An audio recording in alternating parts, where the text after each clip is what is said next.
बिस्मिल्लाहिर्रहमानिर्रहीम, अस्सलाम वालेकुम। इस वक्त पाकिस्तान में एक ही बाज गश्त हर जगह मीडिया पर है, plan B, plan B, plan B. तो प्लान बी क्या है? यानी असल में हमें कहा गया कि हम अब आईएमएफ से कोई मुज़ाकरात नहीं करेंगे। मूडीज ने कह दिया आप आईएमएफ से अगर नहीं पैकेज लेते, क्योंकि 30 जून तक आपको लेना है, तो फिर आप डिफॉल्ट कर जाएंगे। अब उसके बाद कहा गया कि जी ठीक है जी, आईएमएफ से नहीं पैकेज लेते तो डिफॉल्ट नहीं करेंगे, हमारे पास प्लान बी है। वो प्लान बी क्या है, अब ये जरा समझिएगा।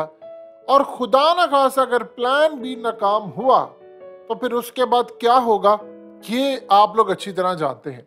अब जरा समझ लें कि डिफॉल्ट से बचने के लिए अब हम क्या करने जा रहे हैं। आप जानते हैं कि इस वक्त पाकिस्तान के अंदर कराची की जो एसोसिएशन है ग्रोसरी वाली, उन्होंने कहा जी 25 जून के बाद कोई चीज हम खाने पीने की इंपोर्ट नहीं करेंगे, डॉलर्स खत्म हो गए। अब सूरत हाल क्या है कि जो मामला इंटरनेशनल सतह पर आया वो बड़ा भयानक है। पाकिस्तान के पास जो प्लान बी है, या तो आप आईएमएफ की शराइत मानेंगे 30 जून तक उनसे मुआहिदा करेंगे। उसमें शराइत में क्या है कि आपने इंटरनेशनल सतह के ऊपर जो डॉलर का रेट है वही आप रखेंगे, मार्केट ओपन और ग्रे मार्केट और ये वो सारी खत्म करके एक ही रेट होगा। यानी वो फिर आप 315, 20, 22 मार्केट के ऊपर छोड़ेंगे, ये डॉलर का रेट होगा। आप सियासी बहरान खत्म करेंगे, आप एमनेस्टी खत्म करेंगे, सब्सिडी खत्म करेंगे, रेट्स बढ़ाएंगे, अमीरों पर टैक्स लगेगा और बहुत सारी चीजें हैं। महंगाई का उसमें एक बड़ा तूफान और ऐसी ऐसी चीजें हैं कि आप बर्दाश्त ही नहीं कर पाएंगे। इस सारी सूरत हाल के अंदर फिर वो कह रहे हैं कि आप 2 अरब डॉलर का हमें बताएंगे अरेंजमेंट कहाँ से होगा, वो करके आप देंगे।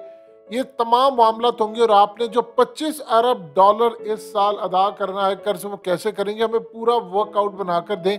और जो बजट के अंदर हमारे कंसर्न है वो आप एड्रेस करें और इसमें चेंज लेकर आए। यानी ये बजट हमें काबिल कबूल नहीं, बजट वही होगा जो हम बताएंगे, वो आपको दोबारा उसमें एडिट करना पड़ेगा। यानी कंप्लीटली सरेंडर। अब दूसरी ऑप्शन प्लान बी क्या है? प्लान बी ये है कि आपके पास सिर्फ एक आखिरी ऑप्शन है और वो ये है कि आपको सिर्फ और सिर्फ अगर यानी इस सारी सूरत हाल में कोई बचाने के लिए चीज़ें आगे सामने आपके आएंगी और वो है सऊदी अरब और यूएई। यानी सिर्फ वो आपको अब बचा सकते हैं। डिफॉल्ट से बचने के लिए अगर आपको कुछ करना है तो आपको उनके तरले करने पड़ेंगे कि देखिए हमारे पास कुछ भी नहीं है, आप हमें 4 अरब डॉलर्स दे दें और 4 अरब डॉलर्स आप हमें दे दें ताकि हम अक्टूबर और नवंबर तक डिफॉल्ट से बच जाएं। ये बात ध्यान में रखिएगा। यानी अब ये जो सूरत हाल है कि हमें जो इस वक्त बचाने के लिए लास्ट ऑप्शन अगर आईएमएफ से, या तो आप कड़वा घूंट पी ले, क्योंकि वो इतनी सख्त अब शराइत होंगी, इतनी सख्त शराइत होंगी कि आप सोच नहीं सकते। और अगर आपने वो रिजेक्ट करना है तो फिर आपके पास लास्ट ऑप्शन है कि आपको 4 अरब डॉलर सऊदी अरब और यूएई दे दे। और वो क्यों देंगे? अब जानते हैं कि सऊदी अरब ने, ये हमारी बड़ी विजुअल थिंकिंग है, सऊदी अरब ने जो हमें पैसे दिए हुए हैं या यूएई ने जो हमें पैसे दिए हुए हैं ऑलरेडी, उन्होंने साथ ये बात कही थी कि आपको हम पैसे इसलिए दे रहे हैं आपके अकाउंट में रखाने के लिए कि आपके ज़र मुबादला के जो ज़खायर हैं वो बढ़ेंगे।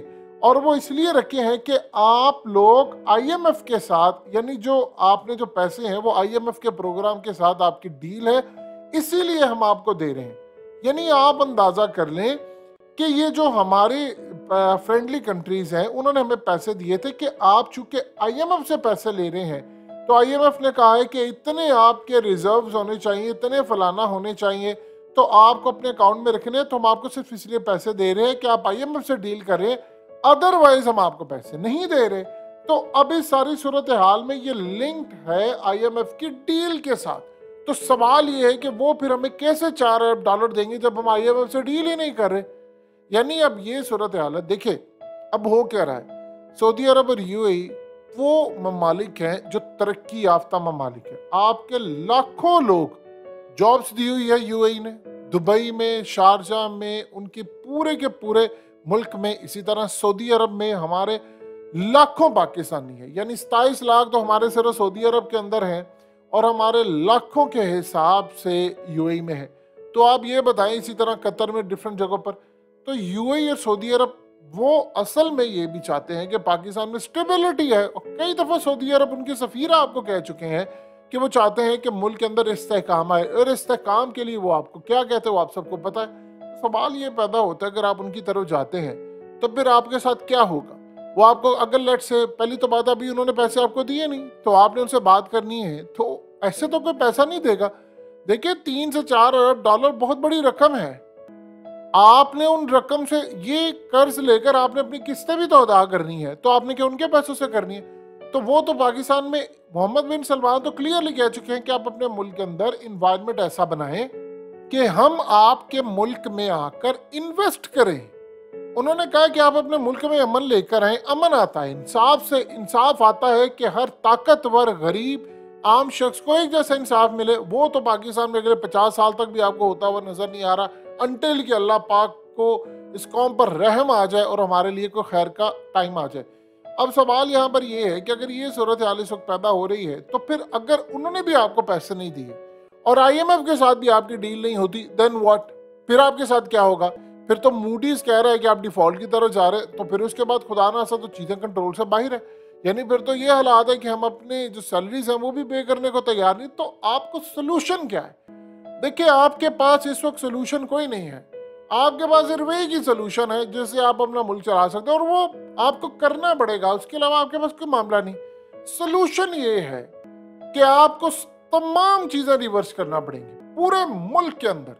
आपको ओवरसीज पाकिस्तानियों के आगे हाथ जोड़ने पड़ेंगे कि वो आपके मुल्क में इन्वेस्ट करें, पैसा भेजें, क्योंकि आप ये देखें कि आपके कई अरब डॉलर जो है वो ओपन मार्केट के रेट की वजह से ज्यादा है, चूंकि वहां पर 315-20 का डॉलर है वहां पर, और आपका इंटर बैंक जो है वो 286, तो वो सारे तो वहां पर पैसे भेज रहे हैं। तो इस सारी सूरत हाल में अगला मरहला क्या है? अगला मरहला ये है कि आप उनको कहें कि भाई पैसे भेजें और आपको स्कीम दे, और उसके लिए आपको उनको एतमाद में लेना पड़ेगा, और एतमाद में लेने के लिए सारी चीजें रिवर्स करना पड़ेगी, और आपको इन्वेस्टर को लाना पड़ेगा। इन्वेस्टर तभी आएगा जब आपके मुल्क के अंदर पॉलिटिकल स्टेबिलिटी होगी, सियासी इस्तेहकाम जब होगा तो ही आपके मुल्क के अंदर वो पैसा लगाएंगे। अदरवाइज आप बताएं, आप किसी ऐसी कंपनी में पैसा लगाएंगे कि जो डूब रही हो, जो आपको पता चले कि आज नहीं तो कल दिवालिया हो जाएगी, आप लगाएंगे उस कंपनी में? कोई इन्वेस्टमेंट करेंगे, स्टॉक खरीदेंगे उसके, या आप उस कंपनी में जाकर कोई पैसा लगाएंगे जब आपको पता आज नहीं तो कल इसकी दुकान बंद हो जानी है, मैं इसमें कुछ माल रख लूं, मुझे भी कुछ प्रॉफिट आता रहे? ऐसा तो कुछ नहीं होने वाला। आप किसी ऐसी जगह पर दुकान खरीदेंगे जाकर जहां पर आपको पता हो आज नहीं तो कल ये प्लाजा जो है ये या तो जमीन बोझ कर दिया जाएगा या खत्म हो जाएगा, कुछ भी हो जाएगा। ये तमाम चीजें आप अपने दिल और दिमाग में अच्छी तरह बिठा लें कि ये मामला क्या है, इसको आप समझिए। ये चीजें अब कंट्रोल से मुकम्मल तौर पर बाहर होती जा रही हैं। हम इस वक्त बंद गली में दाखिल हो चुके हैं। अब आपको वो बचा सकते हैं और वो भी कंडीशन आपके सामने रखेंगे।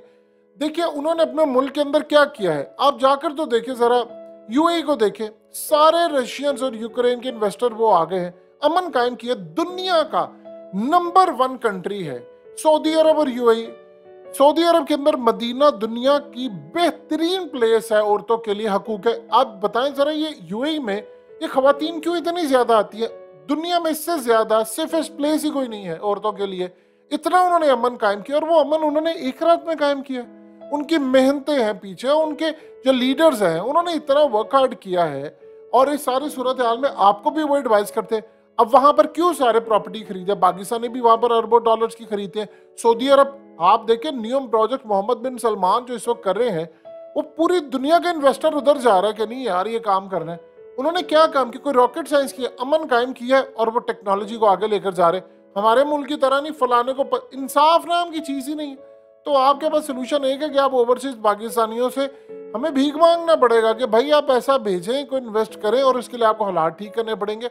ये आपके पास ऑप्शन है, और ये बच्चे को पता है कि यही आपके पास सोल्यूशन है। और जो प्लान बी है वो प्लान बी, और भाई प्लान बी ये है कि आपने सऊदी अरब और यूएई को कहना कि भाई आप हमें बचा ले, इसके अलावा तो हमारे पास अब कोई रास्ता बाकी बचा ही नहीं है।